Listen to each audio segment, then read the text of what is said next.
Good afternoon, students. So, our next topic of cloud computing is virtualization. In unit number 2, we have completed the 2 chapters, and now we are going to start our third chapter, which is virtualization. Before that, we need to understand what is virtualization in definition way. So, the cloud computing technologies are included virtualization, service oriented architecture, grid computing, utility computing. So, in cloud computing, there are some technologies we are used. In that technologies, the main 4 technologies oftenly we are used, which is virtualization, service oriented architecture, grid computing, utility computing. So now we are going to study in depth about virtualization. So what is virtualization? The virtualization is the process of creating a virtual environment to run multiple applications and operating system on a same server. The virtual environment can be anything such as single instance or a combination of many operating system, storage device, network application server and other environment. So virtualization is nothing but the process to creating virtual environment to run multiple applications. तो जब आपको एक ही physical instance के ऊपर multiple applications को run करना है, that time you are use the virtualization. So virtualization is the logical platform which is created as a software and we are using a multiple application in a same platform. For example, अगर आपको एक eight a time multiple applications, suppose मुझे जावा का programme भी run करना है, then मुझे dot net का प्रोग्राम भी रन करना है, मुझे पाइथन का प्रोग्राम भी रन करना है, तो ये मेरे मल्टीपल एप्लीकेशंस हो गए और ये मुझे एट अ टाइम एक ही प्लेटफॉर्म के ऊपर अगर रन करना है तो मैं वर्चुअलाइजेशन का यूज़ करूँगी, जिसमें से एक हमारा कॉमन एग्जांपल है वर्चुअलाइजेशन का, विच इज़ VMware. तो VMware सॉफ्टवेयर सबने देखा होगा. VMware सॉफ्टवेयर अगर आप लोग डाउनलोड करते हैं तो आपको उसके अंदर 20 to 30 लैंग्वेजेस इंस्टेंटली मिल जाते हैं. फिर उसके अंदर आपको C++, Python, then Linux operating system भी मिलेगा, देन विंडोज़ मिलेगा, प्लस आपको डॉट नेट मिलेगा. उसके अलावा कोर जावा सब तरीके के कोड जो है VMware में आपको सपोर्ट करेंगे. तो आपको कोई भी एप्लीकेशन को सेपरेटली डाउनलोड करके इंस्टॉल करने की ज़रूरत नहीं पड़ती, ना उसका इन्वायरमेंट आपको क्रिएट करना पड़ता है.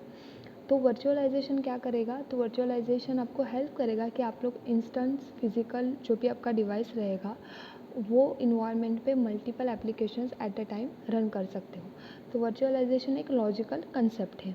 The concept of virtualisation in cloud computing increases the use of virtual machines.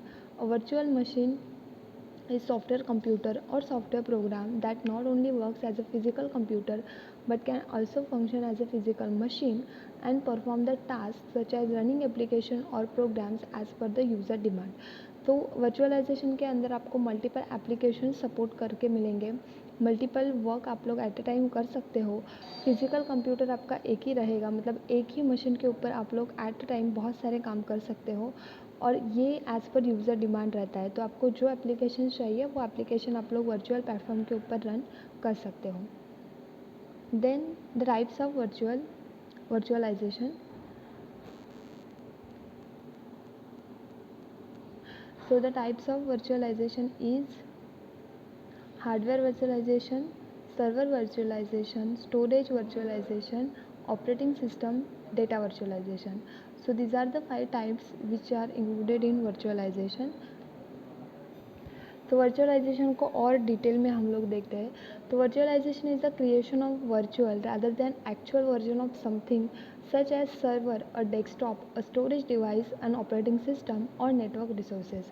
In other words, virtualization is a technique which allows to share a single physical instance of a resource of an application among the multiple customers and organization. It does by assigning a logical name to physical storage and provide a pointer to that physical resource when demanded.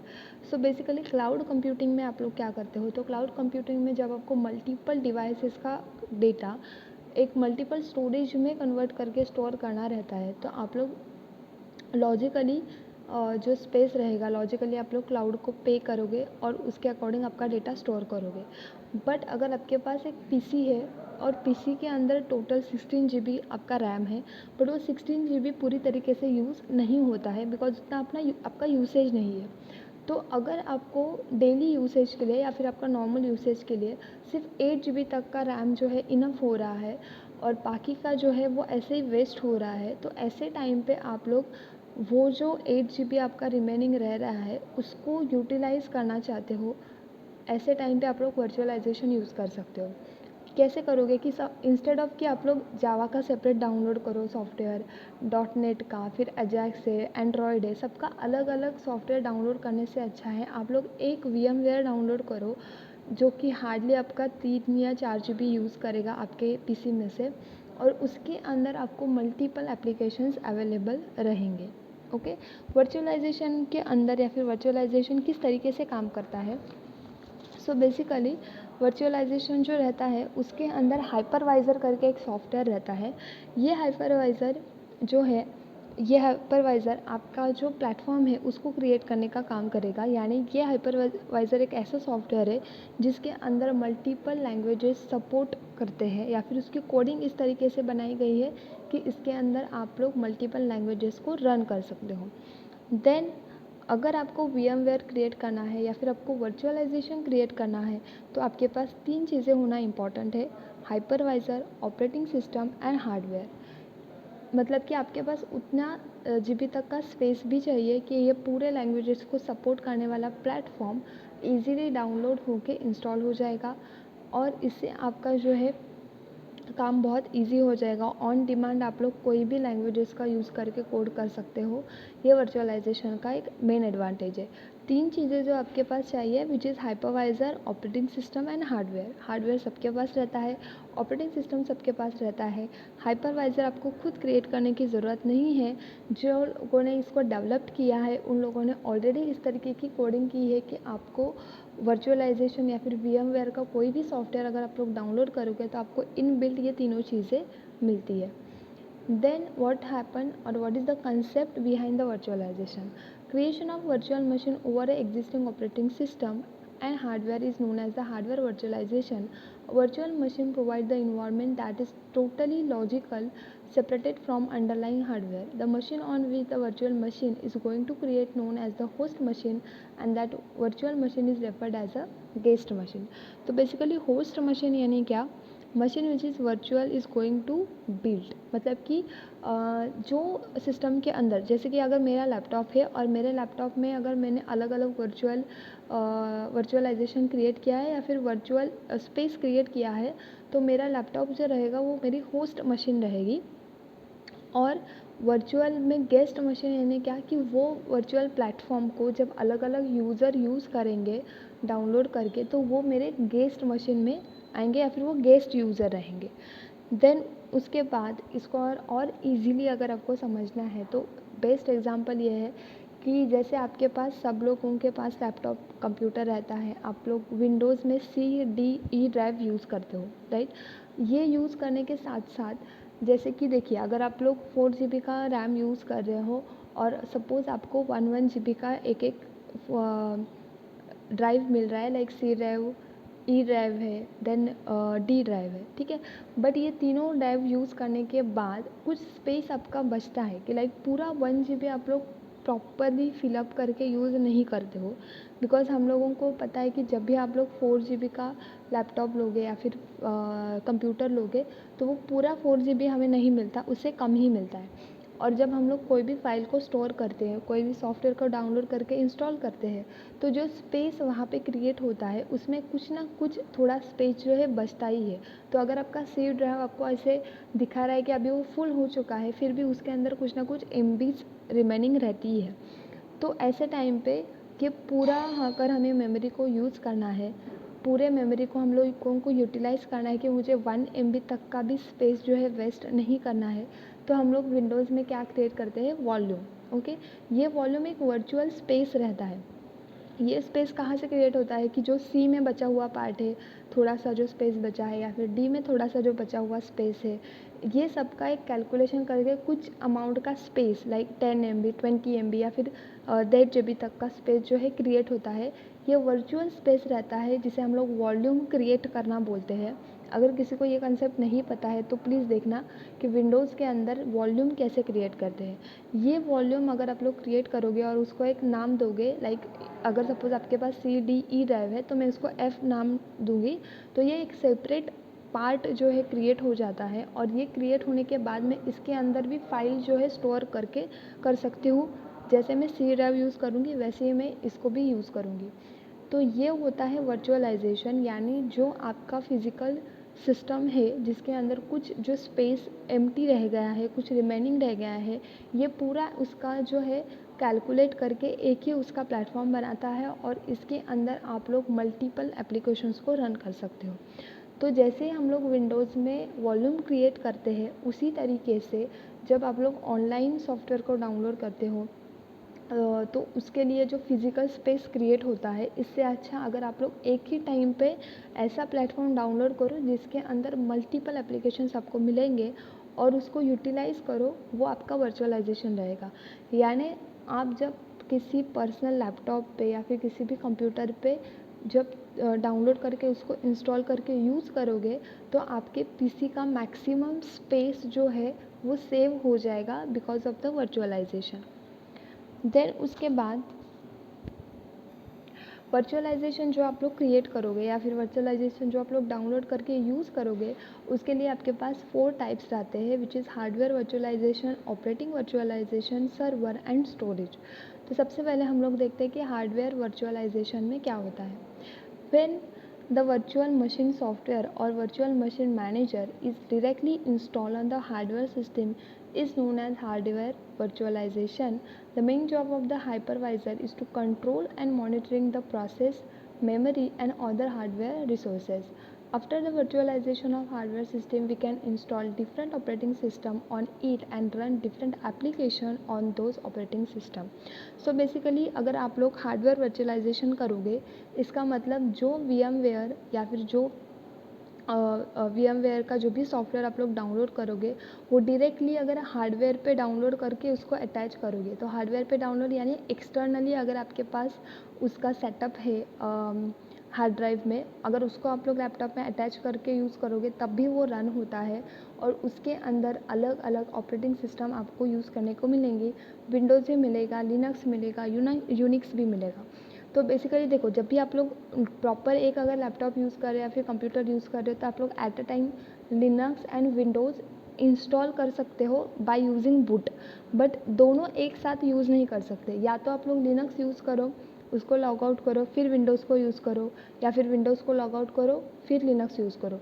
Eight a time दो operating system के ऊपर आप लोग काम नहीं कर सकते। अगर आपको इसको करना है तो आप लोग वर्चुअलाइजेशन का यूज़ कीजिए जिसके अंदर आप लोग multiple operating system eight a time use कर सकते हो। देन हार्डवेयर वर्चुअलाइजेशन यानी डायरेक्टली हार्डवेयर के ऊपर ये सॉफ्टवेयर इंस्टॉल करके आप लोग रन करोगे और इसको कंट्रोल करने का काम हाइपरवाइज़र करेगा। हाइपरवाइज़र वर्चुअलाइजेशन का एक सॉफ्टवेयर है, तो ये कंट्रोल करने का काम करेगा आपके सिस्टम को, आपके प्रोसेसर को, जिससे आपका वर्चुअलाइजेशन सक्सेसफुल हो जाएगा। The hardware virtualization is mainly done for the server platform because controlling virtual machine is much easier than controlling a physical server. तो हार्डवेयर वर्चुअलाइजेशन बेसिकली कहाँ पे यूज़ होता है कि जो मेन सर्वर रहेगा आपके सिस्टम का, जिसके अंडर मल्टीपल अगर क्लाइंट है, तो ऐसे टाइम पे जो मेन सर्वर रहेगा वहाँ पे हम लोग हार्डवेयर वर्चुअलाइजेशन यूज़ करते हैं। Second type is operating system virtualisation. When the virtual machine software or virtual machine manager is installed on a host operating system instead of directly on a hardware system is known as operating system virtualization. जहाँ से आप लोगों को जैसे कि आपका एक main server है और मेन सर्वर के अंदर मल्टीपल क्लाइंट पीसीज है, तो जो आपका मेन सर्वर रहेगा उसके ऊपर आप लोग VMware को डाउनलोड ना करके जो आपका होस्ट मशीन रहेगा, यानी जिसके थ्रू आप लोग इंस्ट्रक्शन देना चाहते हो, ऐसे मशीन के ऊपर जब आप लोग वर्चुअलाइजेशन करते हो तो उसको ऑपरेटिंग सिस्टम वर्चुअलाइजेशन बोलते हो। यहाँ पे आप लोग हार्डवेयर का यूज़ नहीं करते, आप लोग डायरेक्टली आपके सिस्टम के ऊपर जो है वर्चुअलाइजेशन स्टार्ट करते हो। Operating system virtualization is mainly used for testing the application on a different platform of a OS. जब भी आपका कोई एप्लीकेशन आपको अगर टेस्ट करना है, जैसे अगर आपने कोई वेबसाइट क्रिएट की है, अगर आपने कोई सॉफ्टवेयर बनाया है और जिसको आपको अलग अलग ऑपरेटिंग सिस्टम के ऊपर यूज़ करना है, तो ऐसे टाइम पे आप लोग सर्वर के ऊपर इसको इंस्टॉल करके रन नहीं करोगे. Instead of that you can use your application और your product in multiple client PCs. तो क्लाइंट पीसीज के ऊपर आप लोग वर्चुअलाइजेशन में बहुत सारे ऑपरेटिंग सिस्टम के ऊपर आपका एप्लीकेशन टेस्ट कर सकते हो. Then server virtualisation. When the virtual machine software or virtual machine manager is directly installed on a server system is known as a server virtualization. Server virtualization is done because the single physical server can be divided into multiple server on demand basis for balancing the load. अगर आप लोग जो virtualisation use कर रहे हो अलग अलग application के ऊपर और आपको अलग अलग सर्वर के ऊपर भी वर्चुअलाइजेशन करना है, यानी eight a time multiple servers को यूज़ करके ऑपरेशंस परफॉर्म करने हैं, तो ऐसे टाइम पे आप लोग सर्वर पे डायरेक्टली वो सॉफ्टवेयर को डाउनलोड करके इंस्टॉल करके उसको यूज़ करना स्टार्ट करोगे. दैट इज़ सर्वर वर्चुअलाइजेशन, यानी multiple servers and multiple client PCs, ये उसका कंसेप्ट रहेगा. Then fourth, storage virtualisation. Storage virtualization is the process of grouping the physical storage from multiple network storage device so that it looks like a single storage device. Storage virtualization is also implemented by using software application. Storage virtualization यानी जैसे मैंने अभी आपको example बताया कि जैसे आपको volume create करना है, अगर आपका स्पेस जो है थोड़े थोड़े ड्राइव में अगर वेस्ट हो रहा है तो उसको आप लोग कैलकुलेट करके ऐड करके उसका एक अलग स्पेस क्रिएट करोगे और जिसको आप लोग डायरेक्टली यूज़ करना स्टार्ट करोगे. That is your storage virtualisation.